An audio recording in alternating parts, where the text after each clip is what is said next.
Saviez-vous que, autrefois dans la Roya, on distillait de la lavande ou qu'il existait un torréfacteur? Cette époque, aujourd'hui révolue, le musée départemental de Tende lui redonne vie le temps d'une exposition.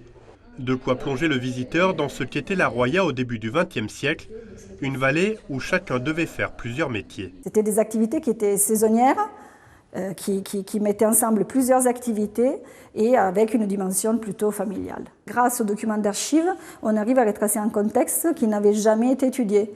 Donc c'est la première fois qu'on parle d'économie alpine de cette période pour la Haute-Vallée. Pour cette exposition, il a fallu éplucher les archives de la ville, mais aussi de la chambre de commerce de Cuneo, car certaines communes étaient alors italiennes. Au total, plus de 400 objets sont ainsi exposés, ainsi que plusieurs photos. Des tranches de vie comme ce mariage ou ces deux adolescents à vélo. Des clichés appartenant à 3 collectionneurs, dont Jean-Louis Taylor, un habitant de Breil-sur-Roya. Celle qui me plaît bien, c'est celle-ci, qui date du 1er juin 1924.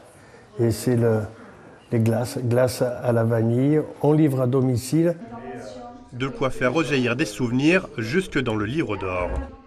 Sur la photo de Breil-sur-Roya, un des garçons assis sur le banc est mon père. À l'écart de l'exposition, Jean-Louis Taylor est venu avec une toute petite partie de sa collection qu'il alimente depuis une trentaine d'années.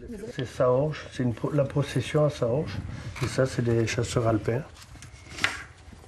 Là, on a un restaurant à Breil. De quoi donner des idées au musée pour de nouvelles expositions, comme avec ces photos historiques de 1895. Ces deux-là en particulier, parce que ce sont des photos de la frontière franco-italienne. Dans 2 ans, nous ferons une exposition sur le passage de Tende-Labrigue, Pienne et Libre à la France. C'est une véritable mine d'or d'avoir des passionnés de la vallée de la Roya. L'exposition dans la vallée de la Roya, à la fin du 19e et au début du 20e siècle, se visite jusqu'au 31 octobre 2025.